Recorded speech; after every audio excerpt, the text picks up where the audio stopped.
Welcome to the Human Kindness at Work podcast, where you'll hear inspiring stories of people just like you making a difference in their corner of the world. You'll hear how human kindness is at work and how you can be a part of it. I'm Jennifer Clark. Ready to be inspired? Here we go. When I think of human kindness at work in my own life during the holidays, there is one holiday season that stands out above them all. It was the holiday season of 2021. My husband lost his job in April of that year. He went through months of training to change careers and then began a job search that took way longer than we were prepared for.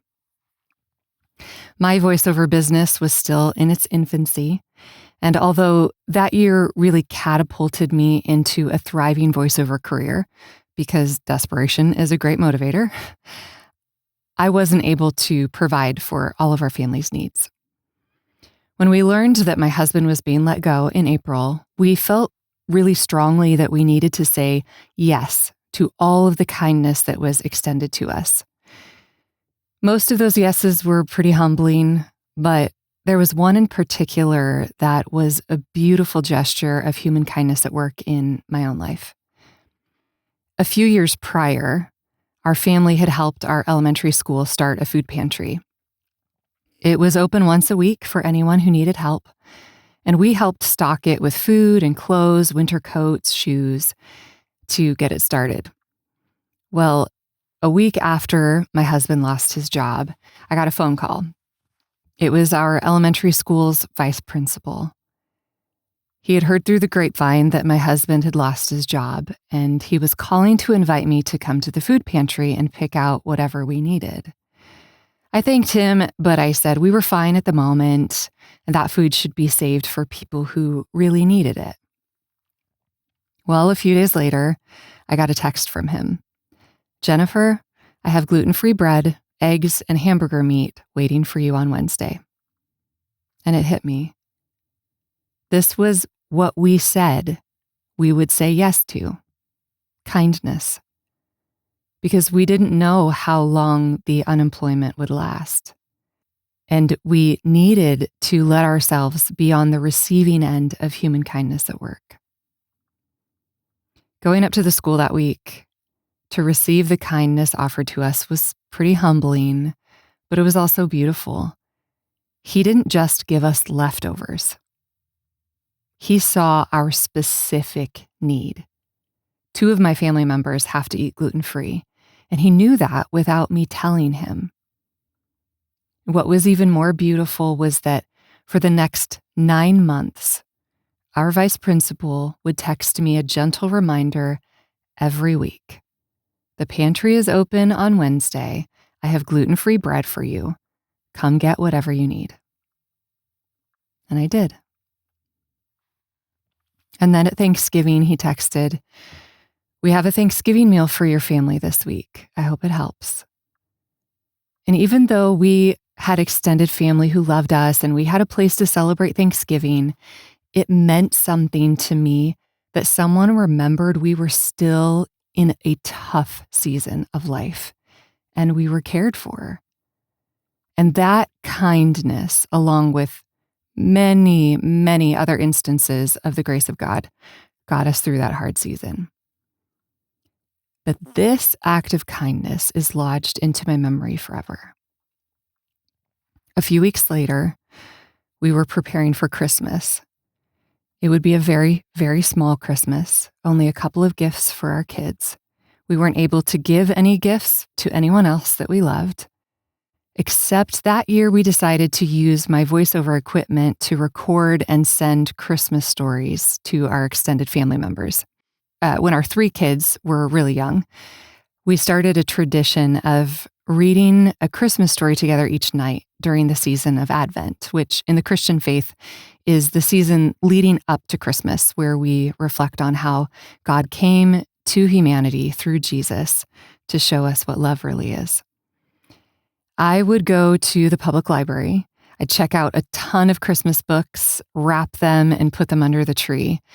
And during December of 2021, we took turns unwrapping the books, and then we would record them and send them to our family members.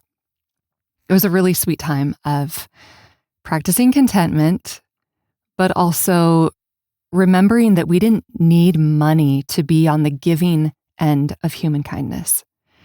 I recently found those recordings, and they are just the sweetest things. Well, as my husband and I looked at our bank account that Christmas, we knew we only had a few weeks of money left. We were preparing to take on debt.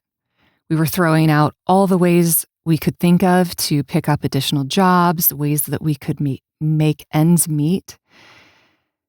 We didn't ever advertise how desperate we were, but if people asked how we were doing, we'd say something like, "It's really, really tough right now."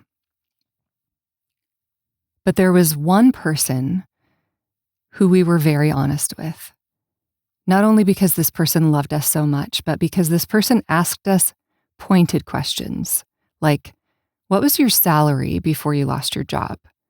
What salary are you hoping to make? How much do you need to survive for a month?" This person really encouraged us and helped us strategize. Well, just before Christmas that year, this person texted to say they were stopping by, which wasn't unusual. They came over with holiday cheer and hugs, which we all loved, and then pulled out an envelope. And I still have the card. The card said, "Clarks, I know this year has been a really hard one. I'm proud of the ways you have handled the uncertainty and challenges. You all mean so much to me, and I don't want to see you struggle or wrestle with anxiety when I can help in some small way. I know that money doesn't mean much, but I hope this can ease some of the tension of a new year. Know that I love you so much. I'm here for you and with you."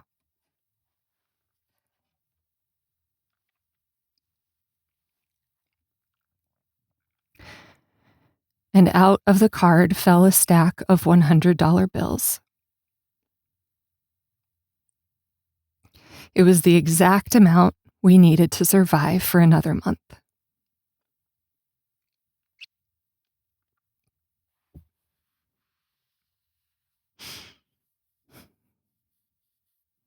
I crumpled on the steps in shock, and this person just wrapped up my husband and I in a big hug.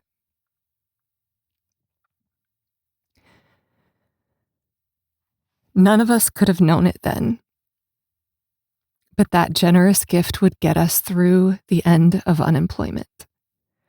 4 weeks later, my husband got a job in his new field.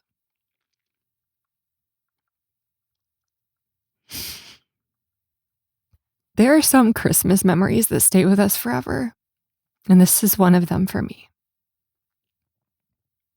Not only because of the extravagance of the gift, but because of the timeliness, the intentional kindness, and this person's response to our need. I don't want to see you struggle when I can help in some way. It's why our family delivers Thanksgiving meals with our church, because we remember what it was like to receive one. It's why we choose to give extravagantly when we can, because we have received extravagant kindness. And whether or not you're currently in desperate need of someone else's kindness, please give. Give of yourself, give of your resources, because someday you will need it returned to you. Human kindness at work is a never-ending cycle of giving and receiving. It changes us, and I really believe it's how we change the world. So what about you? What person in your life this holiday season is in need of kindness? Who do you see and say, I don't want to see you struggle when I can help in some way? What is that some way? How can you help? It may be a small thing like a persistent text checking in on them, or it may be huge like a stack of cash that keeps them afloat. But whatever it is, I can promise you this: it will bring hope. And that's what this season is all about. As we close 2025, I want to say thank you for listening to the Human Kindness at Work podcast. It has been such a joy to create, and I hope it's inspired you to make a difference in your world. We'll be back in February of 2026 for another season of the podcast with more inspiring stories. And until then, go make a difference, and happy holidays. Thanks so much for listening to this episode and for being a part of the Human Kindness at Work podcast community in Season 1. We're taking a break over the holidays, but we'll be back in February 2026 with more inspiring stories to help you make a difference in your world. Until then, keep an eye out for human kindness at work around you. And don't just notice, be a part of it. See you next time.